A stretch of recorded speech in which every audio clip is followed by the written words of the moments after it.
तो फ्रेंड्स आज हम स्टार्ट करते हैं। नया चैप्टर है फंडामेंटल ऑफ पार्टनरशिप, जो कि पार्टनरशिप का एक बेसिक चैप्टर है। और इस बेसिक चैप्टर को जानना पूरी पार्टनरशिप के लिए जरूरी है। यानी पूरी पार्टनरशिप हमारे इस चैप्टर पर सबसे ज़्यादा डिपेंड करती है। तो अब देखते हैं फंडामेंटल ऑफ पार्टनरशिप में पहले पार्टनरशिप का मीनिंग देखेंगे।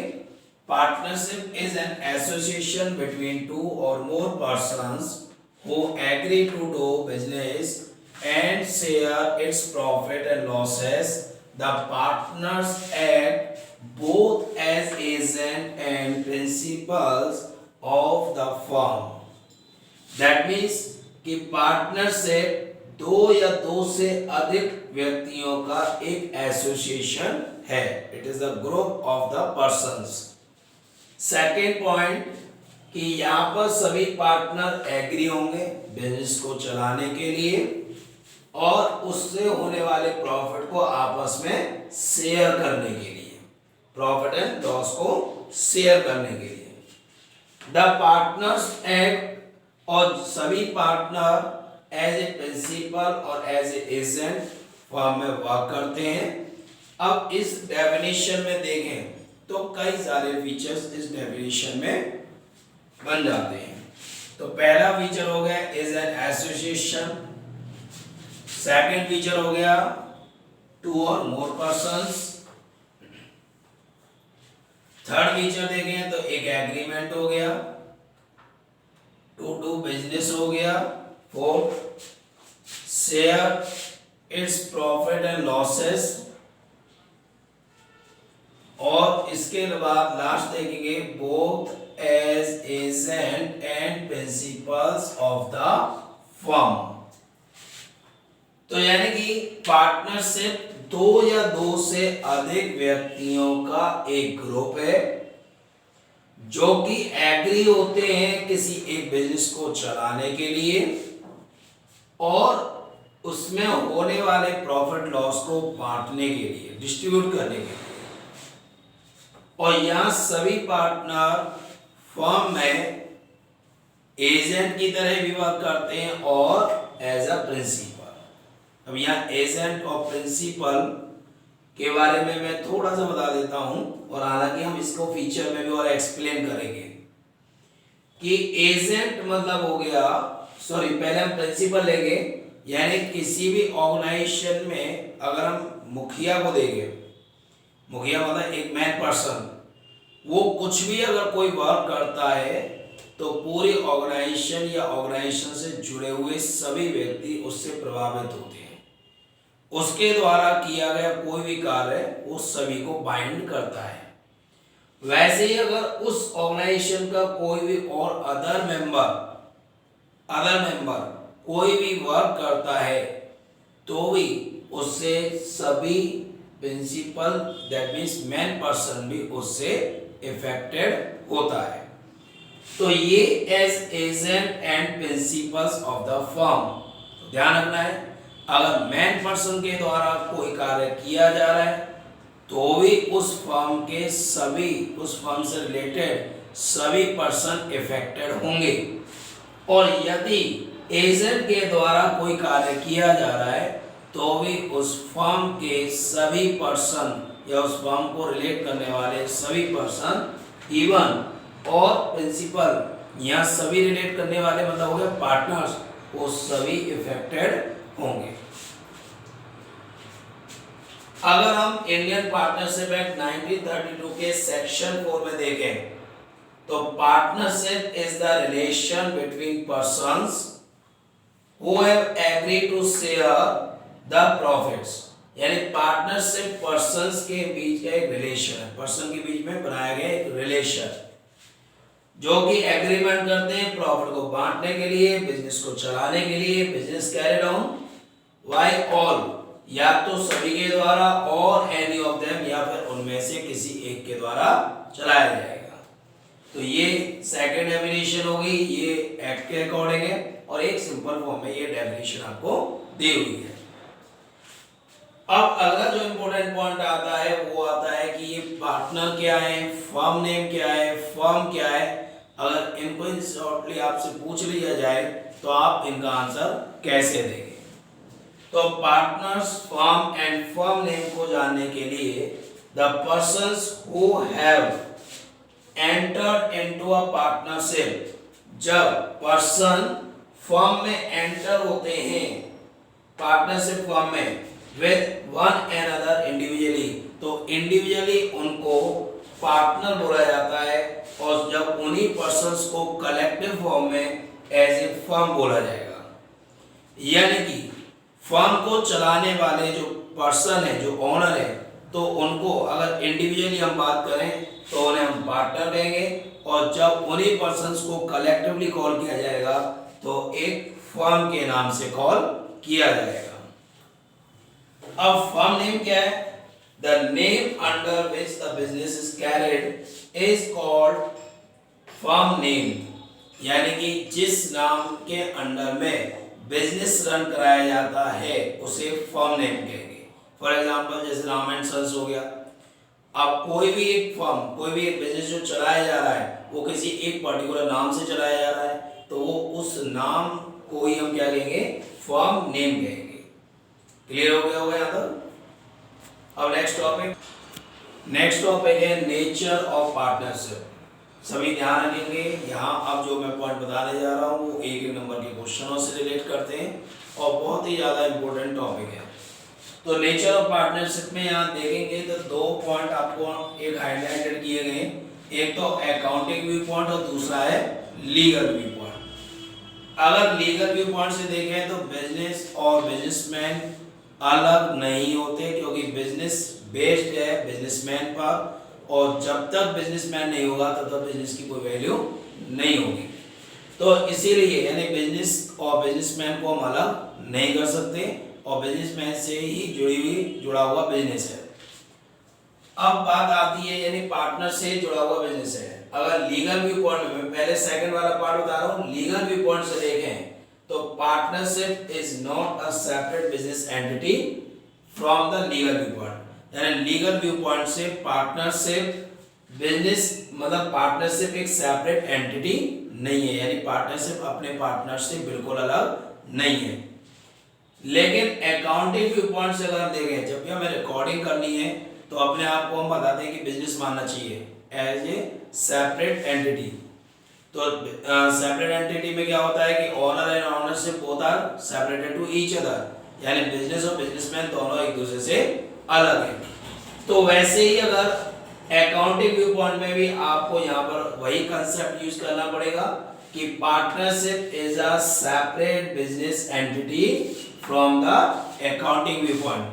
तो जब हम रिकॉर्डिंग करते हैं तो अपने आप को यहाँ एक पार्टनरशिप फॉर्म बिजनेस मान कर चलेंगे और ये मानेंगे कि पार्टनर हमसे एज ए सेपरेटेड है।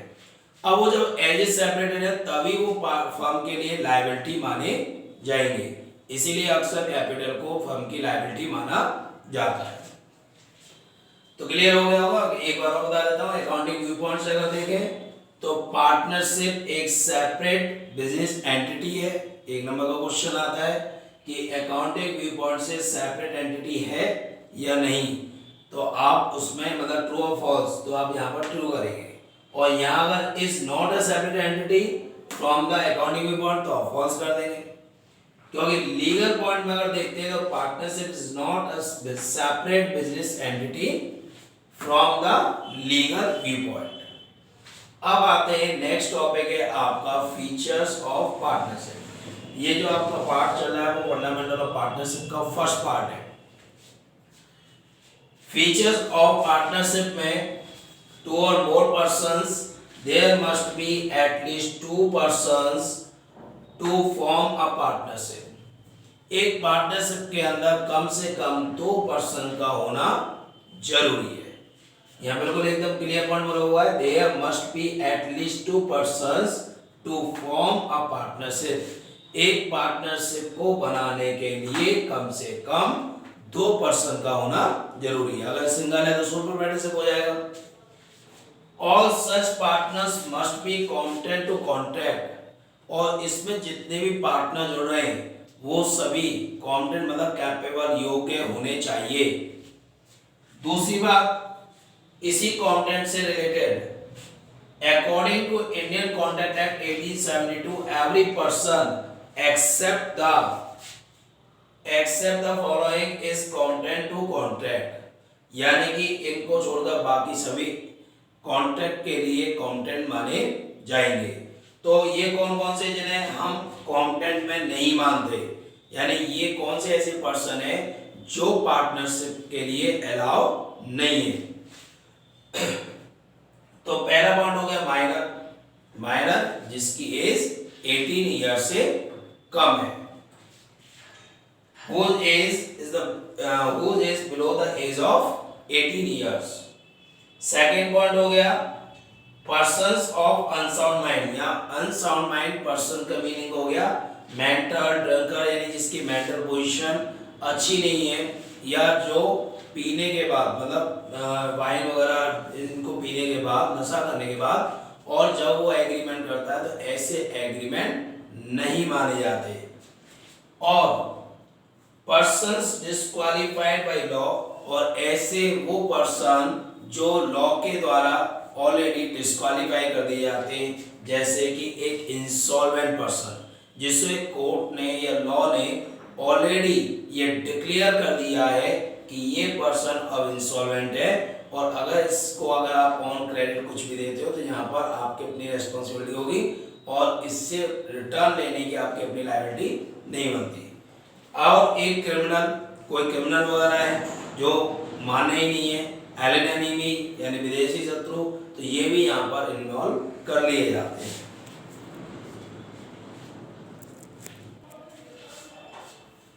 नेक्स्ट पॉइंट है अभी पहले पॉइंट का आपका, यानी कि जो मैंने अभी आपको लगाया पहला पॉइंट है टू और मोर पर्सन्स। तो टू और मोर पर्सन्स का एक लास्ट जो स्टेप है सबसे इम्पोर्टेंट है, और सर इसका आंसर बच्चे गलत करके आते हैं एग्जाम में। तो गलती कहाँ होती है वो भी मैं आपको बताऊंगा, पहले यहाँ समझेंगे कि partnership act does not specify the maximum number of persons. हमेशा ध्यान रखेंगे कि मैक्सिमम कितने पर्सन होते हैं पार्टनरशिप में, ये बोला जाता है कि पार्टनरशिप में मिनिमम 2 और मैक्सिमम 50, लेकिन ये नंबर ऑफ पर्सन किसी एक पार्टनरशिप एक्ट में डिफाइन नहीं किए गए। यानी पार्टनरशिप में अगर आप मैक्सिमम नंबर ऑफ पर्सन्स को देख रहे हैं तो इसका मतलब ये जरूरी नहीं है कि ये पार्टनरशिप एक्ट में ही डिफाइन किए गए। और यहाँ पर यही एक सबसे बड़ी कंट्रोवर्सी आती है कि पार्टनरशिप के अंदर मैक्सिमम नंबर ऑफ पार्टनर्स को डिफाइन किया जाता है इंडियन कंपनीज एक्ट 2013 के अकॉर्डिंग। और अक्सर जब भी क्वेश्चन इससे रिलेटेड आता है तो उसमें ऑप्शन होगा इंडियन पार्टनरशिप एक्ट कि मैक्सिमम नंबर ऑफ पार्टनर्स किस एक्ट में डिफाइन किए गए। तो ऐसे 4 कोई एक्ट बता देगा, इंडियन कॉन्ट्रैक्ट एक्ट है, इंडियन पार्टनरशिप एक्ट है, इंडियन कंपनी एक्ट है।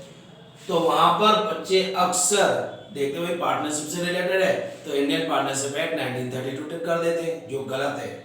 ध्यान रखना है number of person, maximum number of persons को डिफाइन किया गया है कहां पर, इंडियन पार्टनरशिप एक्ट 2013।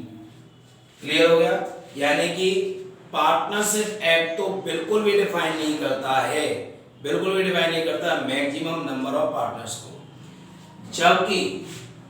जबकि इंडियन कंपनी एक्ट में ही ये डिफाइन किया गया कि एक पार्टनरशिप में मैक्सिमम नंबर ऑफ पार्टनर्स कितने होंगे, 50 होंगे। अब नेक्स्ट पॉइंट देखते हैं एग्रीमेंट। एग्रीमेंट में पहला point, partnership comes into existence why an agreement either written or oral. जब 2 या 2 से अधिक पर्सन मिलकर के एग्रीमेंट करते हैं और जैसे वो एग्रीमेंट करते हैं, जिस टाइम वो एग्रीमेंट करते हैं उसी टाइम से पार्टनरशिप एग्जिस्टेंस में आ जाती है, उसी टाइम से पार्टनरशिप एग्जिस्टेंस में आ जाती है। तो पार्टनरशिप एग्जिस्टेंस में कब आई, जब 2 या 2 से अधिक पर्सनों ने मिलकर के एग्रीमेंट किया, आइदर रिटन और ओरल, चाहे वो रिटन में हो या फिर ओरल हो। यहाँ ये ध्यान रखना है कि यहाँ एग्रीमेंट का मतलब ये नहीं हो गया कि ऑफिशियल टाइम में होगा या वर्किंग डे में होगा, नहीं।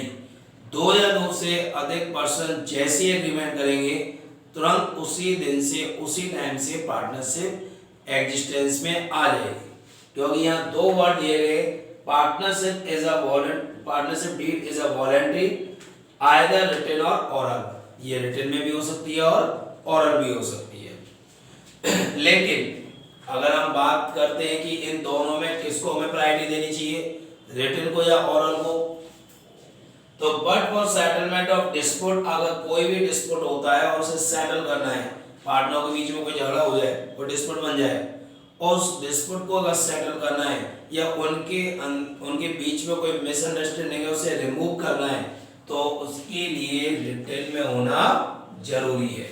इट मस्ट बी राइटिंग, तो but for settlement of dispute it must be writing. तो ये समझ में आ गया होगा एग्रीमेंट पार्ट, एग्रीमेंट से रिलेटेड ये रिटन में होता है या ओरल में या बोथ, तो आप आंसर देंगे बोथ का। और सेकंड पॉइंट में आता है कि अगर सेटलमेंट करना है डिस्प्यूट तो कौन सा एग्रीमेंट होना चाहिए, रिटन कैसा होना, मतलब एग्रीमेंट कैसा होना चाहिए, तो आप क्या कहेंगे राइटिंग में होना जरूरी है। अगला पॉइंट आता है लॉफुल बिजनेस। लॉफुल बिजनेस क्या है, a partnership is form to do a lawful business, it restrict to unlawful object, unlawful object को रेस्ट्रिक्ट करता है। दैट मींस अगर किसी इलीगल काम के लिए, वर्क के लिए, अपोज टू पब्लिक के काम में अपोज टू पब्लिक के लिए, इन पर कामों के लिए अगर कोई भी पर्सन मिलकर के एग्रीमेंट करते हैं, दो या दो से अधिक मिलकर पर्सन मिलकर एग्रीमेंट करते हैं, तो ऐसी सिचुएशन में उसे लॉफुल बिजनेस नहीं माना जाएगा। और जब तक बिजनेस लॉफुल नहीं है तब तक वो पार्टनरशिप भी नहीं मानी जाएगी।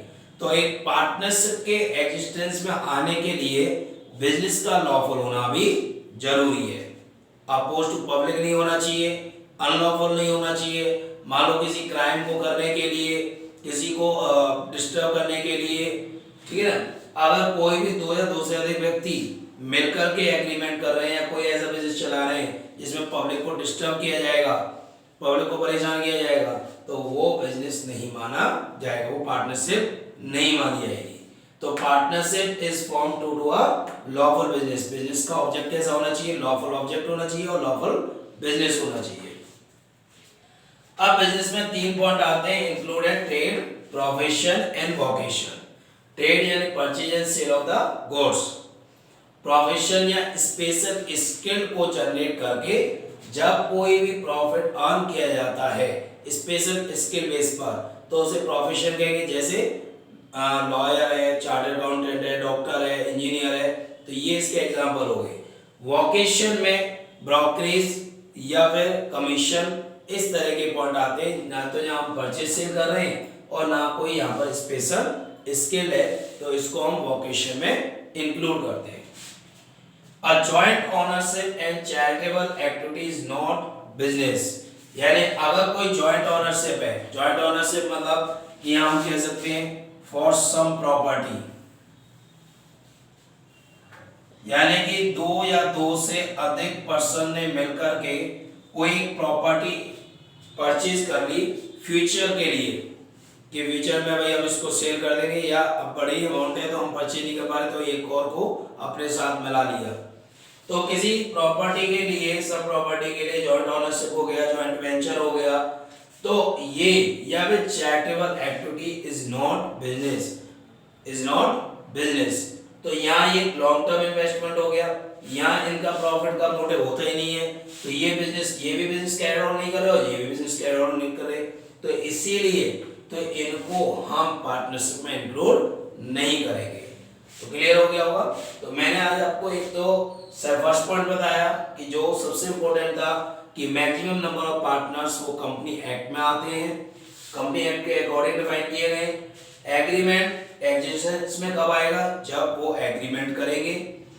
और बिजनेस पार्टनरशिप एग्जिस्टेंस में कब आएगा, जब वो एग्रीमेंट करेंगे। और ये ओरल और रिटन दोनों हो सकते हैं।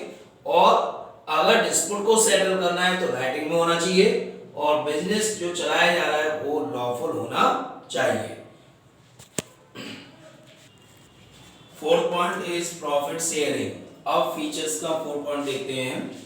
The agreement of partners must be to share profit और लॉसेस ऑफ द बिजनेस, यानी बिजनेस में होने वाला प्रॉफिट वो रिटेन करने के लिए नहीं होना चाहिए, वो शेयर करने के लिए होना चाहिए।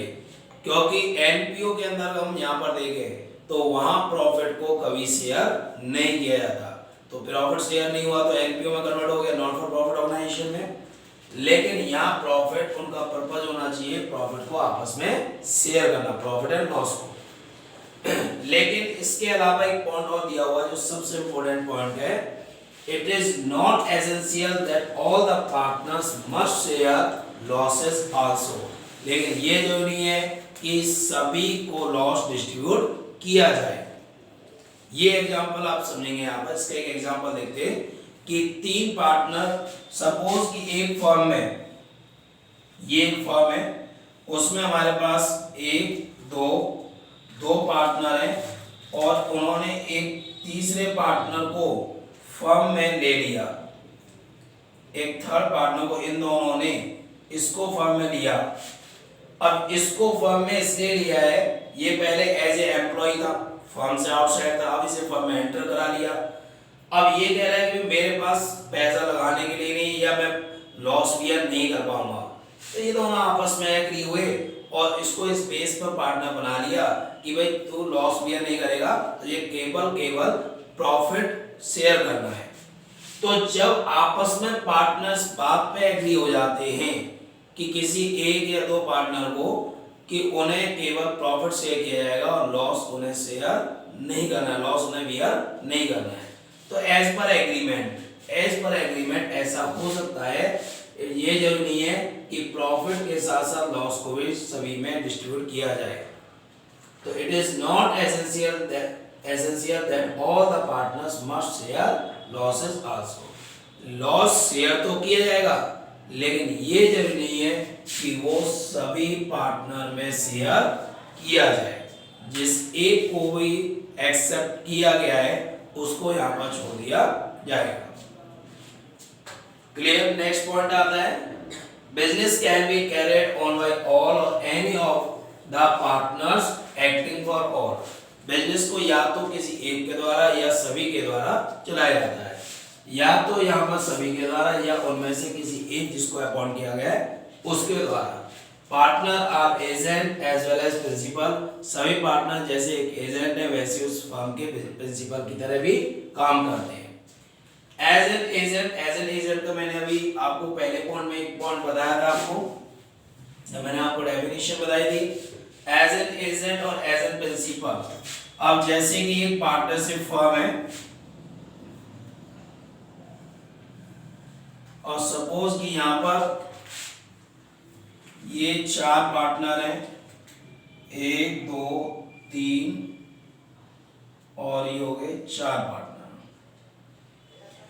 अब ये 4 पार्टनर यहां पर, इनमें ये पर्सन जो है ये पार्टनर है, ये प्रिंसिपल हो गया,